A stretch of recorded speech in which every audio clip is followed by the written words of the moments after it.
C'est un document de nos confrères du Figaro que je vous propose de découvrir ensemble et d'analyser.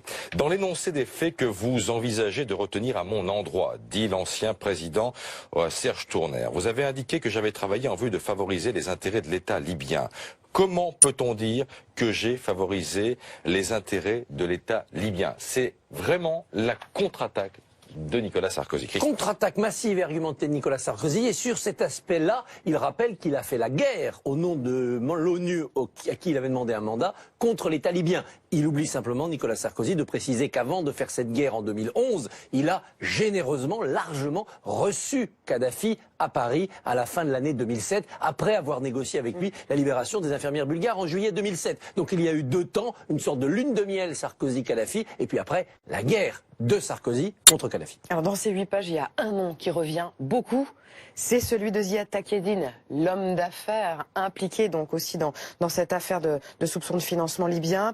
C'est un menteur, dit Nicolas Sarkozy. Compte tenu de leur absence de crédibilité, les propos de monsieur Takieddine ne peuvent en aucun cas constituer des indices graves quand on connaît son passé judiciaire et les multiples déclarations contradictoires qu'il a proférées. C'est la cible, Takieddine? C'est la cible, et là Nicolas Sarkozy est très précis, frappe chirurgicale. Takieddine ne peut pas justifier d'un rendez-vous avec lui-même dans les années concernées 2005-2011. Takieddine, dit Sarkozy, a menti. Il décrit la place Beauvau où il aurait eu des rendez-vous, il se trompe sur les bureaux. Takieddine a menti, ajoute Sarkozy, quand il fait allusion à une interview qu'aurait donnée le fils de Kadhafi chargeant Sarkozy, interview qui a eu lieu 12 jours, dit Sarkozy, après la date où Takieddine prétend avoir eu cette conversation avec le fils de Kadhafi. Donc en effet, il y a un long passage où il démonte les arguments de Takieddine. Voilà, Takieddine, entre guillemets, le porteur de valises de billets. Voilà, au moins 2 valises de billets, qu'il a confirmé d'ailleurs hier chez Olivier Truchot.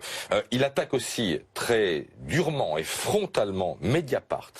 Comble de la manipulation, dit-il. En se concentrant sur un document clé depuis le début. D'abord, les sarkozystes ont dit c'est un faux. Expertise à l'appui, ce document n'a pas été confirmé par les experts. Mais les experts ont dit rien ne nous permet de prouver qu'il y a falsification physique de ce document. Mais Sarkozy attaque désormais le contenu de ce document. Et c'est vrai que ceux qui se sont penchés sur ce document, du côté de la justice, disent la réunion à laquelle il est fait allusion dans ce document, qui aurait pu monter le financement de Sarkozy par la Libye, la réunion a très peu de chances d'avoir pu se tenir à la date incriminée. Donc Sarkozy attaque le fond de ce que Mediapart a sorti et pas la forme de ce document venu des sables de Libye. Voilà, et j'ajoute cette citation pour terminer, on va y revenir évidemment longuement, les faits dont on me suspecte sont graves, j'en ai conscience, mais si, comme je ne cesse de le proclamer avec la plus grande constance et la plus grande énergie, si c'est une manipulation du dictateur Kadhafi ou de sa bande ou de ses affidés dont Takieddine fait à l'évidence partie,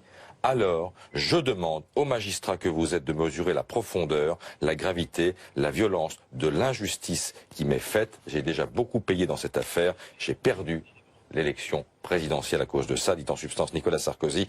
1,5 point d'écart, on le rappelle, avec Ségolène Royal. Et à la fin, il demande... François Hollande, en 2012. On est en 2012. À la fin, il demande d'ailleurs le statut de témoin assisté qu'il n'a donc pas obtenu puisqu'il est mis en examen, placé sous contrôle judiciaire.